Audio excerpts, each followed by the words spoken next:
And so today you see the black woman, most of the time when you see her, she's half naked on the street.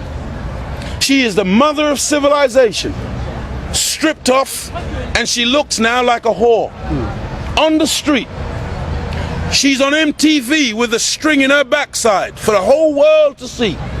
And we will do filth and all manner of evil in the world's eye.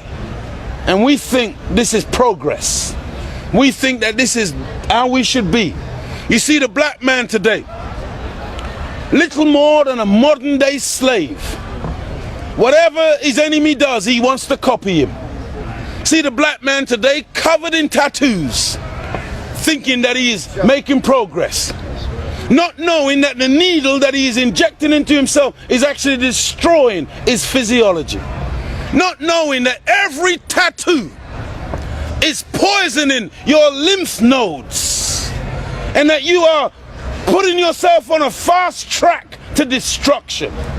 The black man smoking weed and crack cocaine, thinking that this is the way forward, not knowing that every cigarette, every weed puff, every ounce of crack that you consume contaminates your pineal gland and the center of your brain and affects your sperm.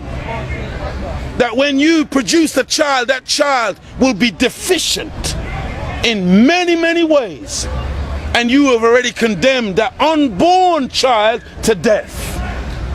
This is the condition that my people are in. And so I would say that the number one problem is ignorance. And so Prophet Muhammad, peace be upon him, when confronted by the ignorant Arabs, he said that the first instruction he received from Allah was Iqra, read in the name of thy Lord. And that's why we produce a paper, primarily for our people. But mostly white people come up to us in the street and buy this. Because white people are not foolish, really. They're wise, they're curious about everything.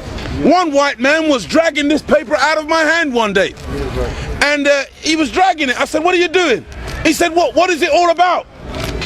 I said, it's a paper designed to raise black people from that level onto this level, that we might do something for ourselves. The white man said, I'll have one. Curiosity. He wants to know what's going on in his sphere of influence, in his realm. But the black people, many times when we're selling this paper, the black people, they will start tying their shoelaces, but they're wearing slip-ons. They will run past, looking the other way. Yeah, man, power, man, I'm with you. Scared to death of their own liberation. Come on. Trying to integrate themselves out of themselves. Teach. They think that progress means to have a white woman. Progress means to be friends with white people, while rejecting their own, being ashamed of what they see in the mirror. So now you see our people, we got blonde hair. Come on. Now you see our people, we got blue contact lenses. Now you see our people, we're trying so desperately to be other than ourselves. Bleaching their skin, trying to get light. And so, this is the problem, brother. But we are not going to give up. Come on. We love our people more than they hate themselves. Go ahead, teach. We're willing to give our lives for the liberation of black people.